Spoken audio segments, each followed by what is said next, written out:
What's up, guys? It's Schneebles here. I'm gonna do one of my infamous 60 card deck lists.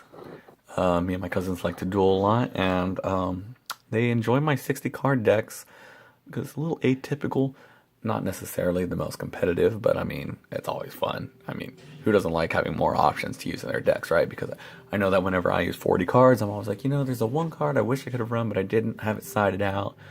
It's a little better, I think, when you have a 60 card deck. If you're not trying to be like super competitive, of course. It's not going to work out that way. Anyway, let's go ahead and get started. So first we're going to go ahead and talk about our monsters that we got in this deck. So I go ahead and run 2 Brainjackers. Why? Because this is an Archfiend deck, and well, although Brainjackers aren't Archfiends, they are Fiends, and they do take control of an opponent's monster, which you're going to find is a recurring theme that we use within the Archfiend deck. Okay, then I also go ahead and I run Curry Bandit times 3. Why do I use Curry Bandit? It's kind of to thin out the deck. When you are using 60 cards, you don't want to keep it at a constant draw 1 per turn. You want your deck to be moving a little faster. So you got that. That's minus 15 cards. Hopefully you're going to excavate and add at least 3 cards to your hands. And we'll get to that later. The ones you're going to be shooting for, of course, are going to be like Falling Down, maybe Sinister Urshio, depending on what you're adding to your deck. Next I have 3 Archfiend Heiresses. This is your main searcher, and this is actually the most important card in the deck, I think. Or at least the most important monster in the deck. Basically, if it's sent to the graveyard, sent, discarded, whatever, destroyed, as long as it goes to the graveyard, you can search out any Archfiend card. So that's pretty cool. I mean, that and any Archfiend card. Then we have 2 Doomsday Horrors. Now, the way that Doomsday Horror is used is a little weird. I don't really use it as often as I'd like, but it ties in well with the beginning of the end, and so you're trying to get your grave filled with your fiends. You have, I think, upwards of 24 if you're running it with this list. And with the beginning of the end, you basically remove 5 from play when you have 7 fiends in your graveyard, and you draw 2 cards. And then when you have Doomsday Horror, this card gains, you can see here, this card gains attack and defense equal to the number of cards removed from play, or dark monsters removed from play, times 300. And then when it's destroyed and sent to the graveyard, you return all cards that are removed from play to their owner's graveyard. It's pretty important, because then you get your graveyard filled again, so you can do what? Beginning of the end again. It's pretty awesome. Then I run 3 Archfiend General. Archfiend General is important. A lot of people like to use Archfiend's Palabyrinth. The main field card that I'm going to be using is actually Pandemonium. Just because with Archfiend's Labyrinth, you can destroy one of your own cards to summon a stronger one, but with Palabyrinth, you basically, when an Archfiend is destroyed by card effect or battle, you can search out one that is with a lower level than the one that you used. So with Archfiend General, you can discard this from your hand and search out a Pandemonium, which is pretty important, because then, your deck's going to run a lot faster. It's a search card, it's a +1. And this is a 2k beat stick, or 2100 beat stick when it's on the field. So, I mean, that's pretty awesome for a rank, level 4. Another fun card that we run. 3 Archfiend Cavalry. So, you're going to notice a lot of trends within this deck are that your cards are able to get cards back from the graveyard or get cards from the field. You're constantly searching, constantly bringing stuff back. So Cavalry, when this card is destroyed by a card effect, you can search out a monster, an Archfiend card from your graveyard and special summon it, but it cannot attack that turn. Pretty good. Usually you're going to be shooting to summon back like Archfiend Empress or maybe Archfiend Emperor. Sometimes you're going to want to get back Archfiend Commander, but I don't know. Usually you want to go for the stronger card you have. Emperor would be nice because, of course, you can just pop whatever they have on the field. We're going to run 1 Doom Caliber Knight. Doom Caliber Knight's fun. It's like one of my only negate cards. I'm not someone who likes to run like MSTs, Solemns. I don't like the Solemn Brigade, nor do I like to run Twin Twisters, just because I feel like it's a little cheesy. I like to go, I'm very aggressive, I like to attack, and I mean, I don't win often, but I have fun. And Doom Caliber Knight's cool because so you can't be special summoned, you just kind of normal summon it. During either player's turn, if a monster effect is activated, tribute this face-up card, negate the activation, and if you do, destroy that monster. That's pretty good. I mean, It's pretty good. There's no reason not to run one. I just run it at one though because it's not an Archfiend, and like Brainjacker, it's something it's good to have, but it's not necessary for the deck to run well. Now we're getting into our more of our boss monsters, and believe it or not, there's a bunch of them. So, Archfiend Commander. This card you can special summon when you have an Archfiend monster on the field, and then you have to destroy one Archfiend monster on the field in order to keep it on the field. Also, cannot attack the turn it was special summon. When this card is tribute summoned, you can target one level 6 Archfiend monster in the graveyard, special summon the target in defense position. So you got a few options on this card. My favorite thing to do is if I have Eris on the field or Cavalry. Those are the two I like to have. So I'll have one of them, special summon commander, pop the other, and either with Eris I'll search out an Archfiend, or with Cavalry I can, of course, special summon one from the graveyard. Pretty good. Another one, Berserk Dragon. Now this is an interesting card just because it's more of a beat stick than anything, but you're going to see why. We run a lot of level 8s in this deck, so it cannot be special summoned by the card. It can only be special summoned by the card effect, A Deal with Dark Ruler. That's a good card. It's like basically, you'll see it later, but whenever a level 8 monster you have is destroyed by battle or card effect, you can activate that card, and it lets you basically summon a Berserk Dragon. The good thing about this card is it can attack all monsters on your opponent's side of the field once. It cannot attack directly, and it loses 500 attack points at the end of every of your end phases. But it's a 35k beat stick, so that's pretty good reason to run this card, I think. And A Deal with Dark Ruler actually classifies as an Archfiend card, so it is searchable.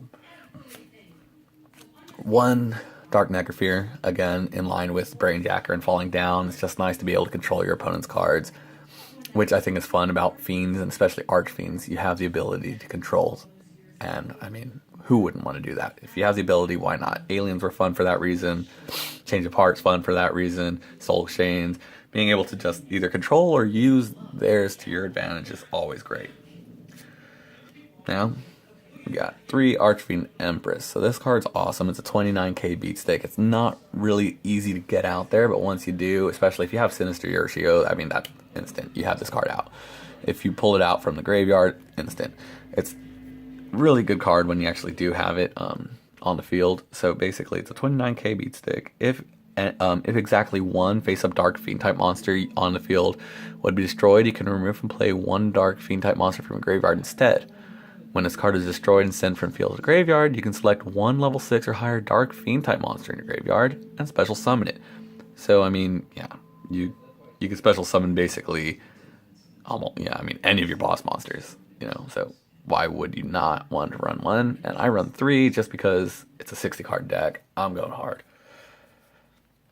Next up, Archfiend Emperor, the First Lord of Horror. Now this one's fun. This is a fun card. Okay, it's a 3k beat stick. You could special summon this card. Normal summon this card. Sorry, without sacrificing, without tributing any monsters. Summon it onto the field. It loses half of its attack. That's fine, because basically you only need it on the field for one turn. You activate its effect. You can banish one Archfiend card. So that, Axe of Despair even counts for that. You banish one from either your hand or the graveyard, and you can pop one card on your opponent's side of the field. That's pretty awesome.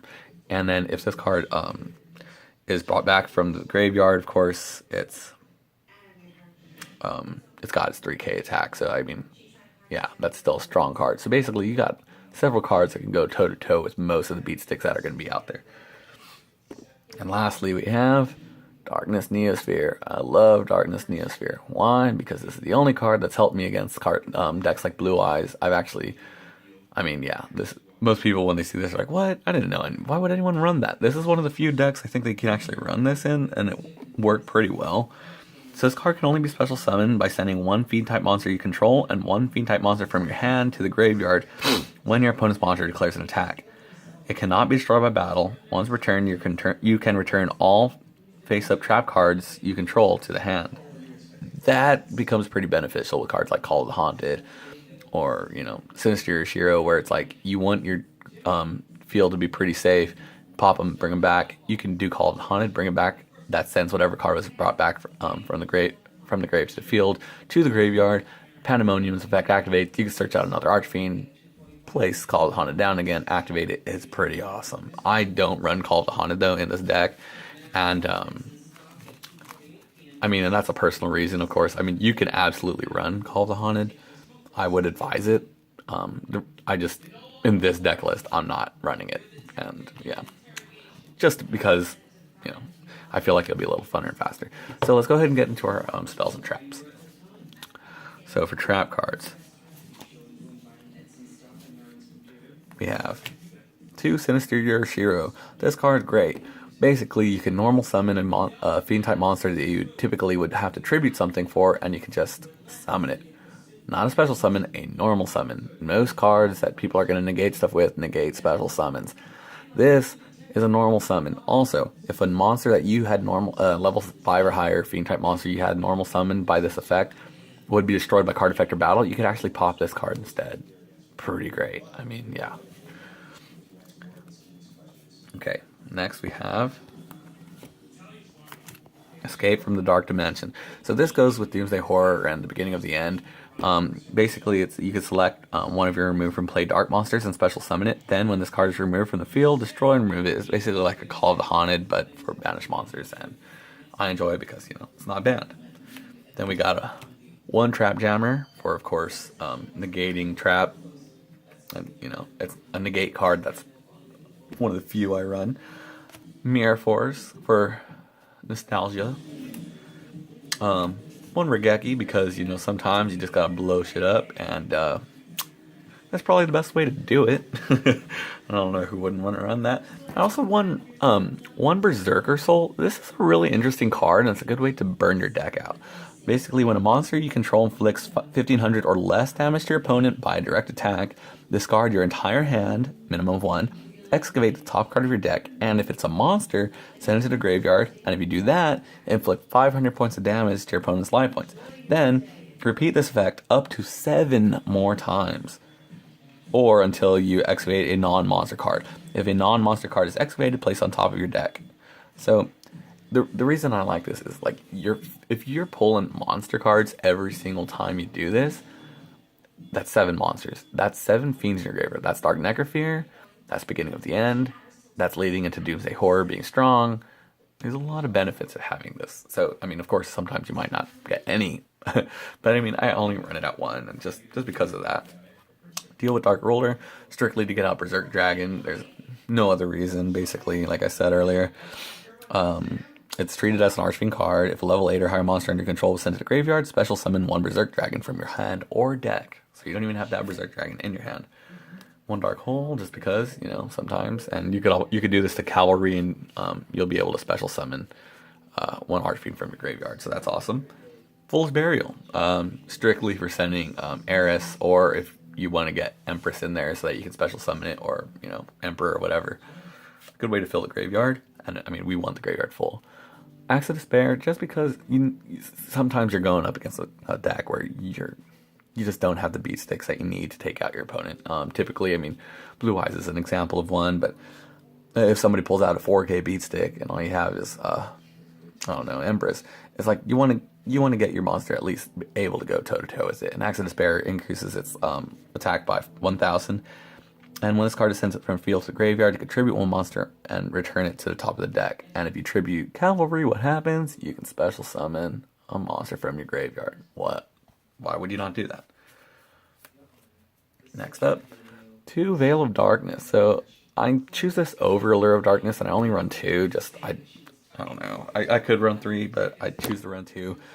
Honestly, this deck could use a few changes, but like I said, I like this format, or this list of it, just because, I don't know, I've had the most success with it, which is weird because I have no negating stuff nor Call of the Haunted. So basically, during your draw phase, if you draw a dark monster, you can reveal any number of them and send them to the graveyard. Then you can draw 1 more card. So that's, again, fill the grave, mill your deck, burn it out, and draw more cards. Great. It's not a +1, it's like +1,000,000. Alright, next we got 2 Dark Core. You discard 1 card, banish face-up monster from the field. So this is really good. I mean, you could discard, fill your grave, of course, And make sure you're discarding an Archfiend card, otherwise it's kind of not going to really benefit you as much. But you're banishing any face-up monster on the field. So you could banish, I don't know, like last night, I did that against, I don't even remember, Trishula or something, I don't know. I basically banished something that I was having problems with, and I mean, it turned the duel. You know, they ended up having to scoop. I run 2 Book of Moons just because sometimes it's fun to have a card face down on the field. Yeah, just for, you know, I feel like it's important to do that. So, sorry, I actually run 3 Supply Squads. This card is the best. Not many decks can run this card, but I mean, this is like a continual +1. Once per turn, if a monster you control is destroyed by battle or card effect, draw 1 card. And it doesn't say this activate. This can only, the effect can only be used once. So if you have 3 of them on the field, and one of your cards, let's say 1 card gets destroyed by battle, that's draw 3. And that's pretty cool. Like, it says once per turn, but for some reason, I don't know why, but it does work under this card.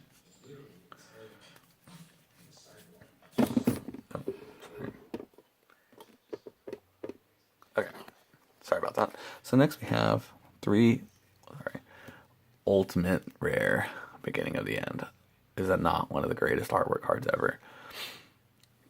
There's a lot of reasons to run Archfiends, but I really think that beginning of the end is one of my favorite. So with this card, activate only if there are 7 or more dark monsters in your graveyard. Remove from play 5 dark monsters from your graveyard, and you can draw 3 cards.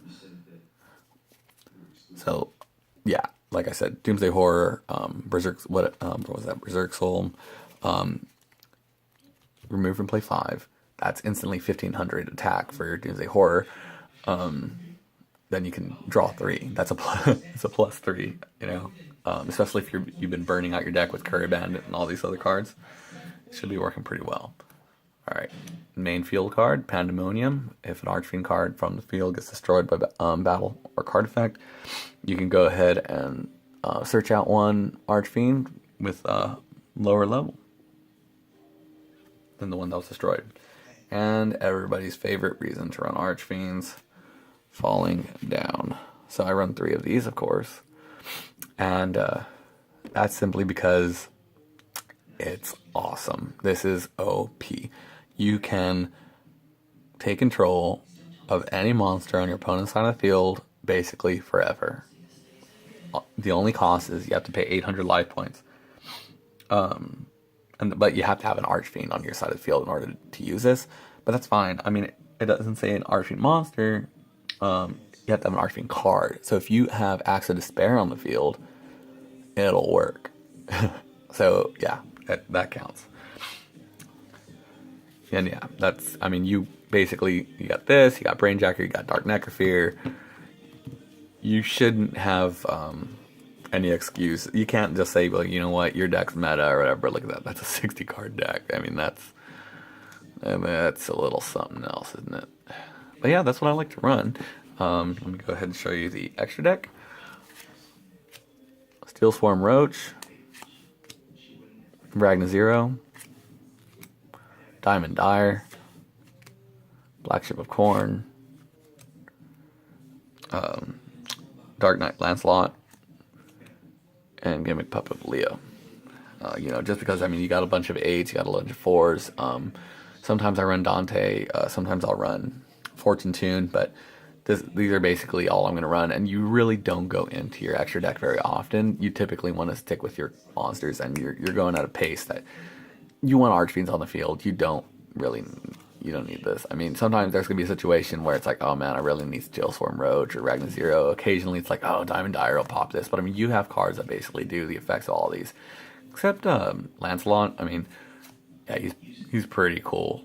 This is a good way to win a game if you go into him. But anyway, that's my 60 card Archfiend deck. I hope you liked it. I hope you will come back for more deck lists and enjoy. I'm going to be doing mostly 60 card deck lists just because, you know, that's kind of my thing, and I don't use side decks because everything's in the deck. But yeah, enjoy and come back. Again, this is Schneebles. Schneebles. Enjoy Yu-Gi-Oh, guys.